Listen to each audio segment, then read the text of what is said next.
Hello aspirants, কেমন আছো তোমরা সবাই? দেখো, এসএসসির প্রশ্ন কিন্তু কঠিন হয় না। কনসেপ্ট যদি জানা থাকে না, তাহলে কিন্তু সব প্রশ্নই একেবারেই সহজ। এখানে দেখো কোশ্চেনে কি বলেছে, if arithmetic and geometric mean of x and y is 8 and 3√7 respectively, then the value of x cube plus y cube. দেখো, অ্যারিথমেটিক মিন মানে কি? অ্যারিথমেটিক মিন হলো x plus y by two, সেটা হয়ে যায় অ্যারিথমেটিক মিন। তাহলে আমরা এখানে লিখে নেবো অ্যারিথমেটিক মিন কি আছে, x plus y by two is equals to কত আছে, 8। তাহলে এক্স প্লাস ওয়াই এর মান আমরা কত পেয়ে যাবো, 8 দুগুণ 16। আচ্ছা, এবার দেখো আমাদের জিওমেট্রিক মিনও দিয়ে দিয়েছে। জিওমেট্রিক মিন কি?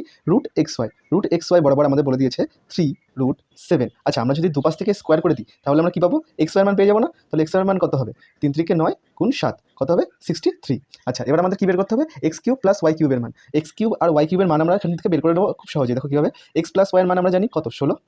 আচ্ছা, এক্স প্লাস ওয়াইয়ের হোল স্কোয়ারের মান কত, এক্স প্লাস ওয়াইয়ের মান কত আছে, 16। তাহলে এক্স প্লাস ওয়াইয়ের হোল স্কোয়ার কত হয়ে যাবে, 256 মাইনাস 3, আর এক্স ওয়াইয়ের মান কত, 63। ব্যাস, এটা যদি আমরা সলভ করে নিই তাহলে আমরা অ্যান্সার পেয়ে যাবো কত, 1072। এটা হয়ে যাবে উত্তর। তাহলে দেখলে তো বন্ধুরা, যদি কনসেপ্ট বা সূত্র যদি জানা থাকে না, তাহলে সব প্রশ্নই কিন্তু খুবই সহজ হয়ে যায়।